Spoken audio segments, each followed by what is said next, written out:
Hello, it's Jenny from Soul Integrity. I love being able to bring you outside now that it's summer. It's nice and warm.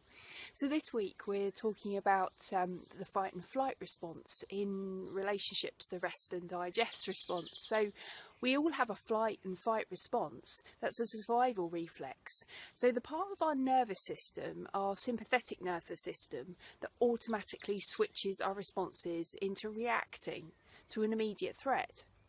So our heart rate, our blood pressure rise in that situation, our perception sharpens, all the blood and the energy is diverted to muscles to enable us to move to safety and to preserve our essential organs, but away from our digestion in this situation.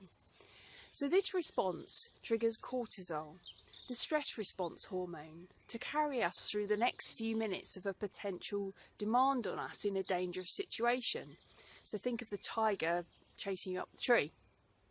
Classic example. However, so many of us experience a low level of activation of this response in our everyday life. The busy traffic, our mobile phones, constant stimulation from emails, anxiety from social media, expectations at work or school, people requiring our immediate attention or too much to do in too little time. We're constantly trying to keep going to keep things ticking over and get things done. This low level of stress can gradually deplete us in many ways. It strains our adrenal function, which produces the cortisol that helps us in that fight and flight situation.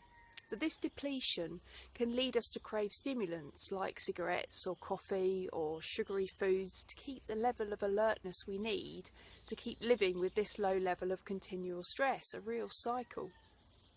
So the ripple effect on our body and mind can be vast. For example, if our cortisol responses are chronically not balanced, we can often feel like staying up at night late. Or we might experience insomnia when we're not able to enter a proper rested state of sleep. So the inability to recover overnight with restorative sleep can then have a roll-on effect to impact our responses the next day, which then continues the cycle. So we need to break it. If we are dominating our daily experience with this low level of stress response activated, then we spend little time in the rest and digest space. And we're designed to be in that space and live in that space most of the time.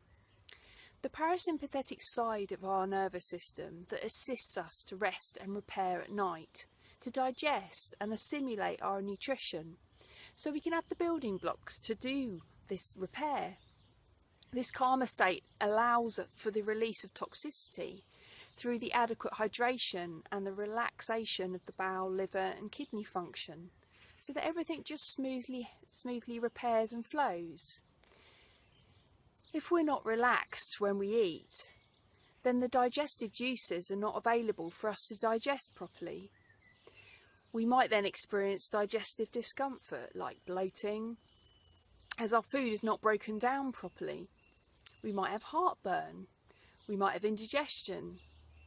So we can then clearly see that if we then reach for a remedy for this, maybe an over-the-counter remedy, without actually taking a look at the origin of the discomfort, we're just going to misinterpret what our body is trying to tell us and then deepen the issue.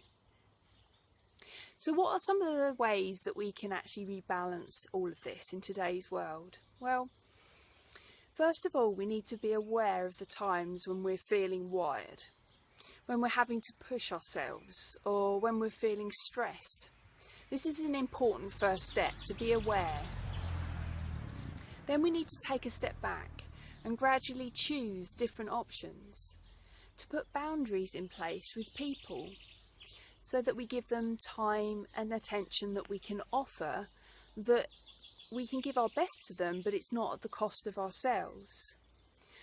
And we can have no technology time, so to just be with ourselves while we're cooking dinner or gardening, maybe listen to some music, turn off the mobile.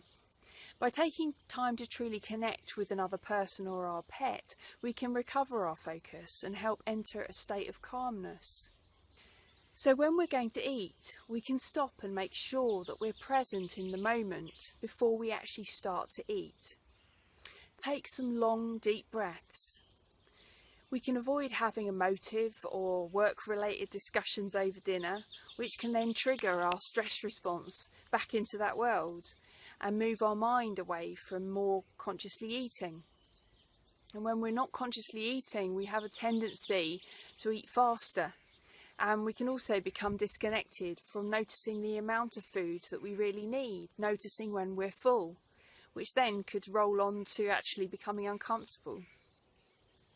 We can also try to avoid interruptions when we're resting or sleeping, like mobile phone alerts, and maybe try to create a mealtime culture so everyone is together and not popping in and out. So to calm ourselves before sleep, we can lower the light level. Think of the soothing nature of candlelight. We can lie down with our hips above our heart to down-regulate the adrenal glands. We can have some deep breathing time and also switch off the TV and other stimulation an hour before bedtime. So bedtime is generally recommended to be ideally about 10 o'clock to maximise the regeneration cycles that we enter at night, and then rising at 5 or 6 a.m. So if we're wildly out of that pattern, then we can change this by maybe sort of half an hour each night to bring ourselves back into balance.